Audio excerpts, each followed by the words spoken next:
个星云拇指遥控器。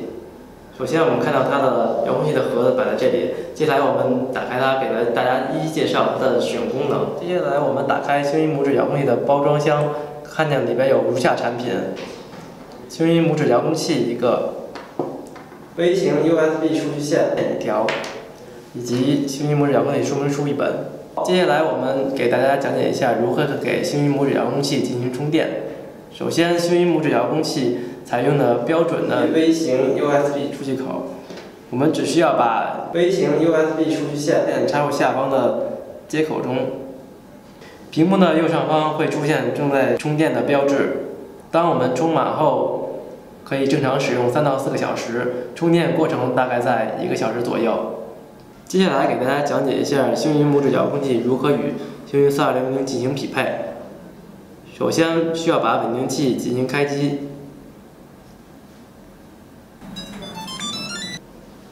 开机之后，我们需要把星云拇指遥控器的按下左下角的这个开机键长按，它会自动匹配当前周围的稳定器。当画面出现这样的情况下，表示匹配成功，我们即可以正常使用了。当星云拇指遥控器与4200稳定器长时间没有连接成功的情况下，我们只需要按住中间的菜单键3秒，然后再按左下角的开机键2秒。当出现屏幕中的 logo 画面时，可以保证我们的解锁成功。接下来我们再按开机键重新进行匹配即可。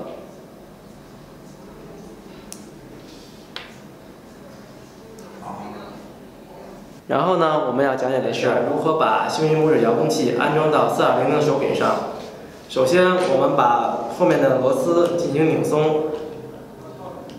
好，我们把它拧松后，安到4200的手柄上，再把它拧紧。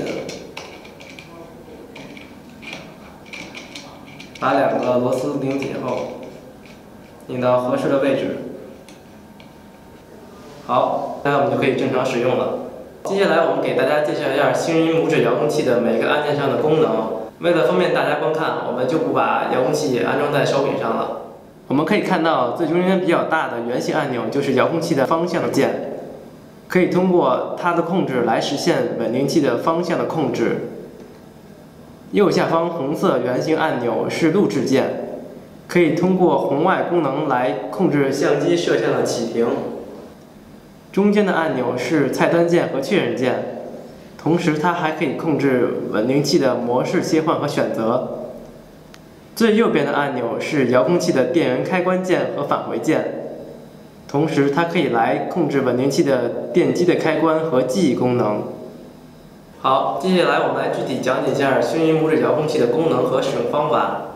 首先，我们讲解一下最中间这个大按钮方向键，它是可以控制稳定器的俯仰和旋转，像这样上、下、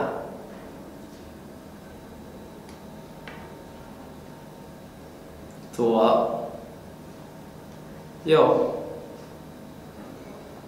通过星云拇指遥控器的方向键可以控制我们的稳定器进行上下的俯仰，还有左右的旋转，方便我们更好的去进行拍摄和录制。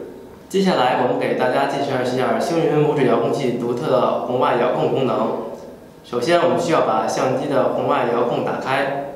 由于每个相机的类型不同，所以请大家参照相机的红外参数进行更改和设置。在打开红外遥控功能后，按住拇指遥控器的菜单键，会出现屏幕的这个画面。然后我们按方向键选择设置相机，按菜单键进行确认，会出现以下屏幕的信息。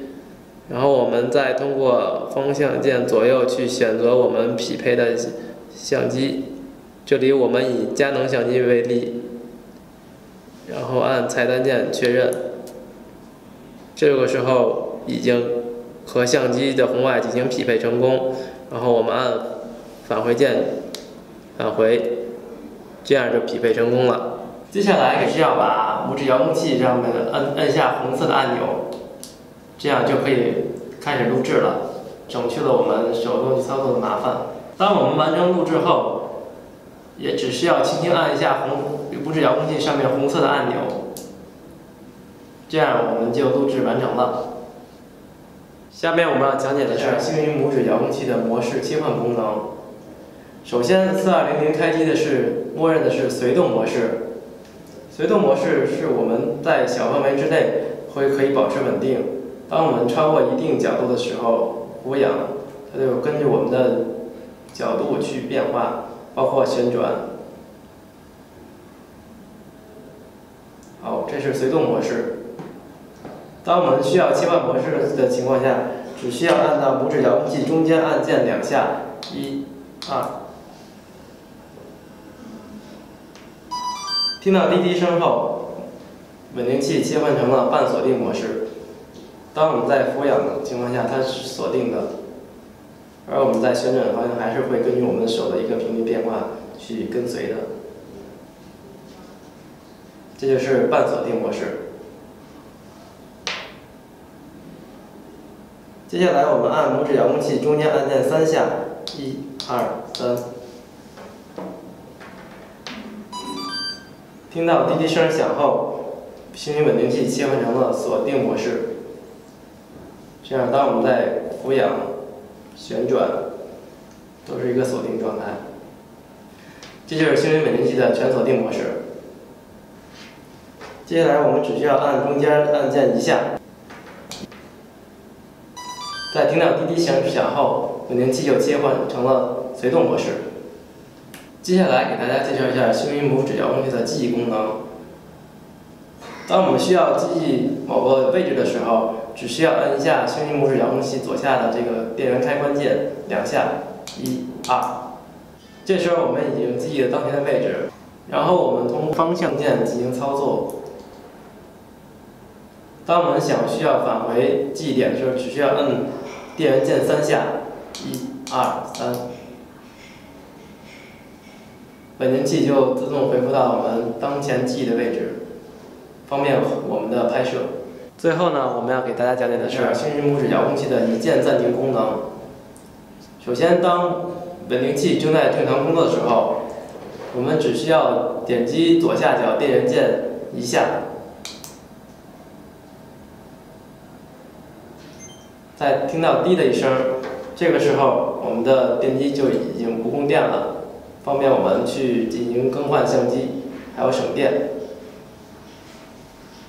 然后当我们需要正常工作的时候，只需要再点击一下左下角的电源键1下，